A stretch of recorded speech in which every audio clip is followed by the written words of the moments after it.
Halo. Jadi di kesempatan kami kali ini kami akan membuat tugas podcast yang membahas tentang kopi sianida. Nah, di kesempatan ini saya Aroda sebagai moderator dan 4 teman saya. Saya Lupi. Dan saya Adit. Saya Naya. Dan saya Bebe. Nah, kami di sini akan membahas topik tersebut. Apakah dari topik tersebut ada permasalahan atau solusi untuk bisa dipakai oleh pemerintah kita?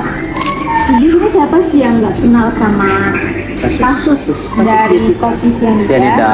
Yang Pasti hot-hotnya pada tahun 2016 nih. Viral.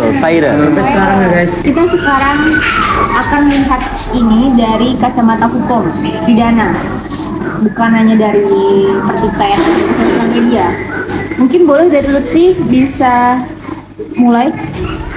Terima kasih, Naya.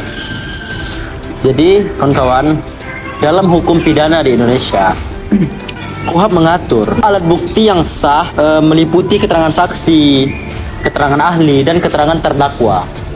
Jadi, dalam kasus ini, jaksa tuh menggunakan kombinasi bukti, alat CCTV, dan keterangan analisis psikologis untuk membuktikan Jessica bersalah.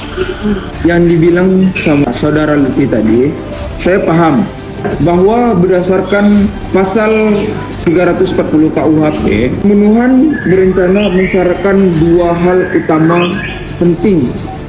Yang pertama itu pembunuhan yang berencana dan adanya perencanaan.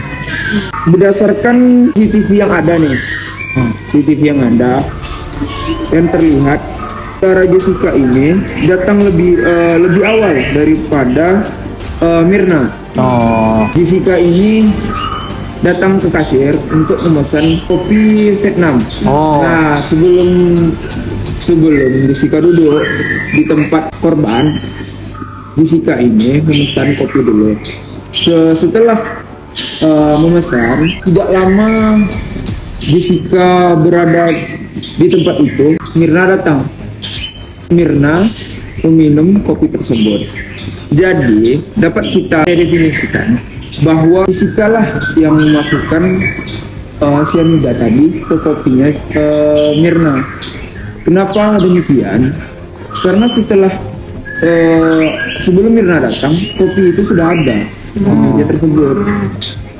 Nah, jadi saya simpulkan bahwa yang memasukkan racun tersebut adalah Jessica. Kita ini dunia hukum, berdasarkan pandangannya hukum. Jadi kita lihat bagaimana pertimbangan lanjutnya di persidangan nanti, dan bagaimana pandangan dan hakim memutuskan bagaimana kasus tersebut. Apakah dia benar divonis 20 tahun? Apakah dipotong masa tahanan dia? Nah, ini dan saya menyampaikan ini kan berdasarkan bukti yang ada. Berarti menurut Adip, hukum itu perlu bukti ya? Perlu, sangat penting gitu. Dunia hukum itu perlu bukti dan valid bukti tersebut. Kalau menurut saya di dalam kasusnya ini ada ketimpangannya gitu, karena dari awal si Jessica itu nggak dikasih pendamping hukum yang layak gitu loh. Terus juga dia tuh selalu disorot sama media terus menerus, jadi kan kayak agak keganggu gitu. Juga dalam prinsip-prinsip HAM, hak atas pengadilan yang tinggi atau adil, jadi harus dijunjung dengan sangat tinggi gitu. Jadi kalau seseorang divonis 20 tahun berdasarkan bukti yang samar, terus gimana nasib-nasib orang yang nggak mampu membela diri mereka demi hukum gitu. Nah, tadi Naya bilang Jessica tidak dapat kuasa hukum yang layak ya, yang baik. Sedangkan kuasa hukumnya sendiri, Jessica itu seorang Bapak Otto Hasibuan. Ya, siapa yang tidak kenal dengan Bapak Otto Hasibuan? Iya. Pengacara kondang juga. Menurut teman-teman, layak nggak Jessica itu divonis selama 20 tahun? Enggak, kalau menurut saya. Karena kan memang belum terbukti salah kan. CCTV-nya juga ketutupan. Ya, sebagai ini buktinya belum ketutup. bisa. Belum terbukti salah juga. kalau dari saya tidak menolak keputusan hakim. Tapi dari kita cobalah lihat dari sudut pandang akademis. Kita diajarkan bahwa asas legalitas dan asas kepastian hukum menuntut pembuktian yang kuat dan sah dan tidak meragukan. Jadi dalam kasus ini alat bukti petunjuk seperti ekspresi dari wajah Jessica atau dia yang datang lebih dulu belum cukup, belum kuat lah buktinya.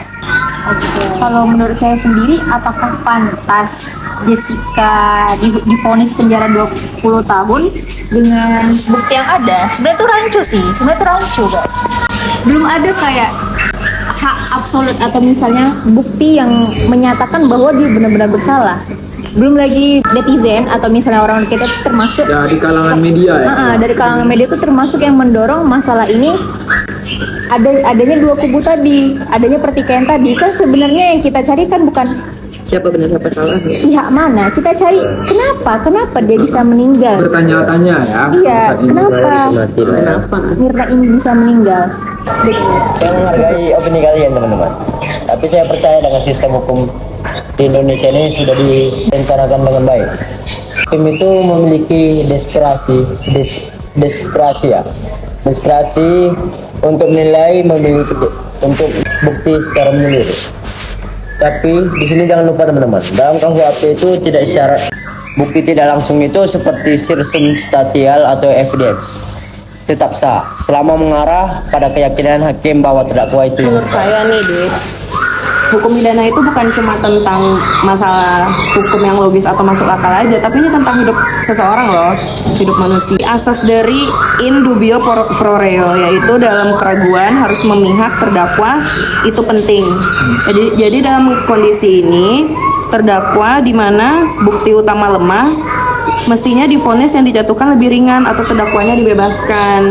Kita nggak bisa loh langsung main asumsi gitu aja, harus dicari tahu lebih dalam lagi. Itu menurut Sekalipun kita tertentu, Meskipun dunia akan punah, marilah tetap ditegakkan. equality before the law. Semua orang sama di depan hukum. Ini pembahasan kita makin panas ya, Menyala. makin menyala. Nah, dari pembicaraan kita ini timbul loh pertanyaan baru. Apakah dokumenter yang ada di Netflix Expo yang kita tahu bisa menjadi dasar pembuka kembali kasus tersebut gitu, kasus kopi cyanida. Nah, atau ini hanya kayak cuma entertain, cuma bentuk ekspresi publik yang nggak ada dampaknya buat hukum? Benar, jadi dokumenter tuh bisa membuka mata seluruh publik. Tapi secara hukum harus tetap berbasis alat bukti baru yang kuat. Bagaimana Naya? Pendapat Naya?